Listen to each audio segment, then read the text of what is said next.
اعوذ باللہ من الشیطان الرجیم بسم اللہ الرحمن الرحیم۔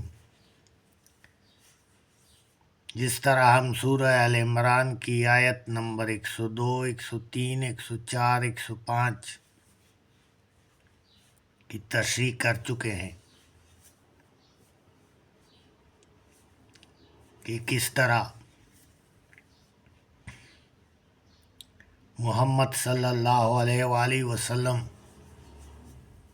نے اصحابہ کرام کے ساتھ مل کر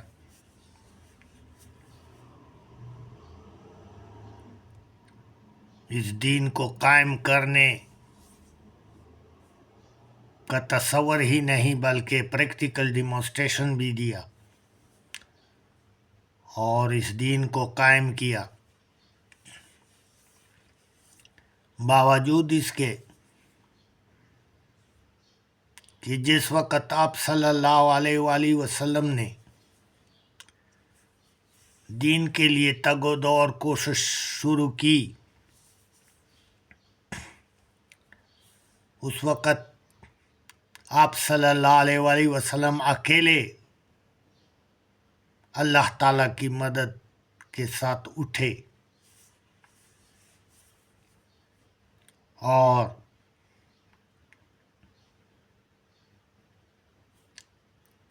دنیاوی اختلافات سے بے خوف ہو کر محنت کی اور آخر کار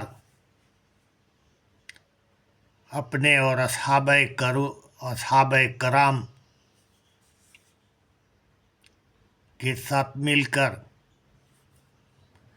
اس دین کو خون دے کر قائم کیا۔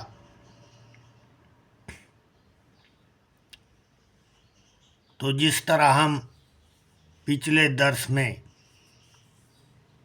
بیان کر چکے ہیں کہ ان آیتوں کے مطابق جو ہم تلاوت کر چکے ہیں، ہر انسان اپنے گھرانے کے ساتھ، اس کی بیوی، اس کے بچے،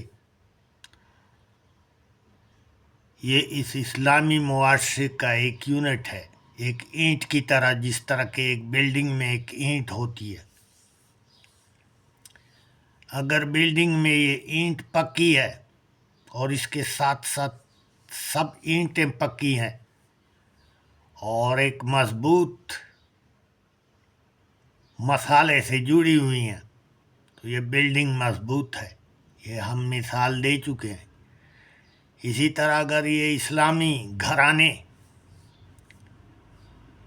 دین پر قائم ہیں اور پکی اینٹ کی طرح مضبوط ہیں، اللہ تعالیٰ سے محبت کرتے ہیں اور اللہ تعالیٰ سے ڈرتے ہیں، تقوی پر قائم ہیں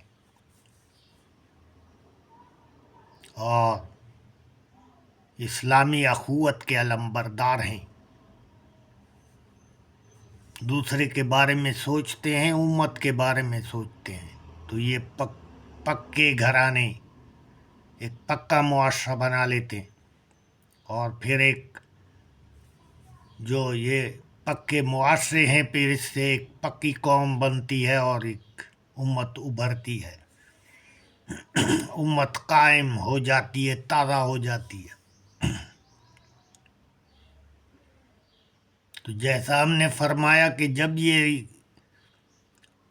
امت پختہ ہو جاتی ہے تو اسلامی ریاست قائم کرتی ہے اور پھر آس پاس باطل ٹھہر نہیں سکتا، اس کو مٹنا ہوتا ہے۔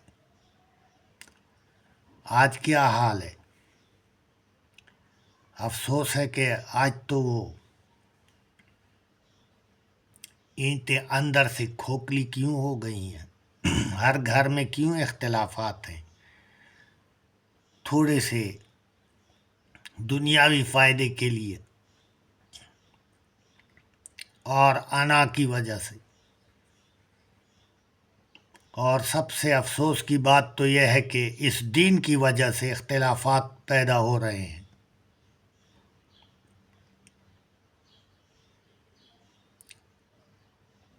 جبکہ کونے کونے سے کافر اکٹھے ہو رہے ہیں، اس دین کو مٹانے کی کوشش کر رہے ہیں، اور ہم اپنی فکر میں پڑے ہوئے ہیں۔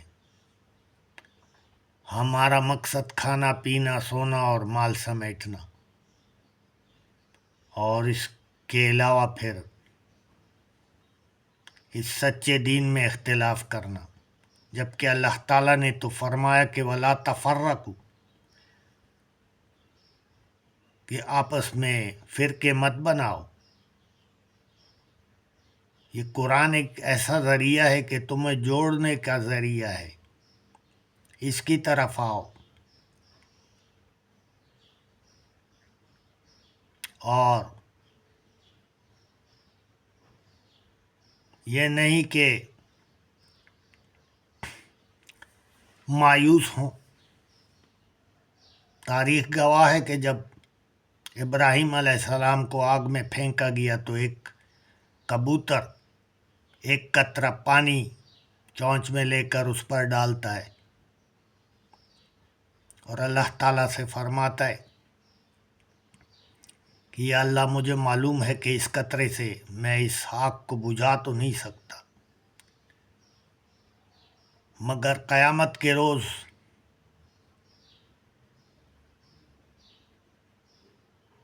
میں شرمندہ ہونے سے بچنا چاہتا ہوں کہ میں نے اپنی حیثیت اور طاقت کے مطابق اپنا حصہ ڈالا ہے اس آگ کو بجھانے میں۔ تو اب تو ایک ایسا وقت آ چکا ہے کہ ہر ایک نے اس میں حصہ ڈالنا ہے، اس دین میں، ورنہ تو ہم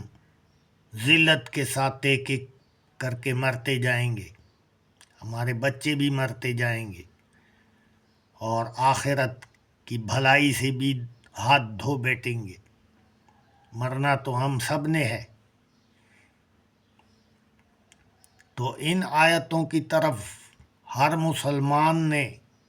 ہر مومن نے توجہ دینی ہے، اور اس دین کی فکر کرنی ہے، سب کچھ چھوڑ کر، اپنے اختلافات کو سائڈ پر رکھ کر۔ وَلْتَكُن مِّنكُمْ أُمَّةٌ يَدْعُونَ إِلَى الْخَيْرِ، اور تم میں سے ایک امت ہونی چاہیے جو خیر کی طرف بلائے،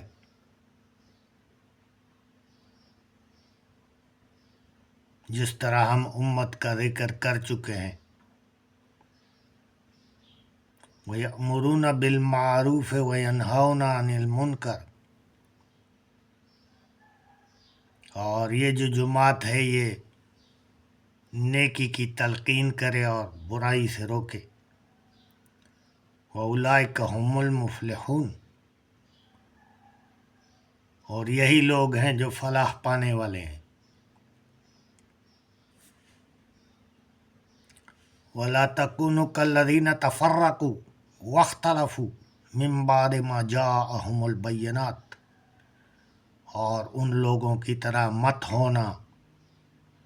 جن کے پاس کھلی کھلی نشانیاں آ گئیں، اس کے بعد انہوں نے آپس میں اختلاف کیا۔ وَأُولَئِكَ لَهُمْ عَذَابٌ عَظِيمٌ، اور ایسے لوگوں کے لیے تو پھر بڑا عذاب ہے۔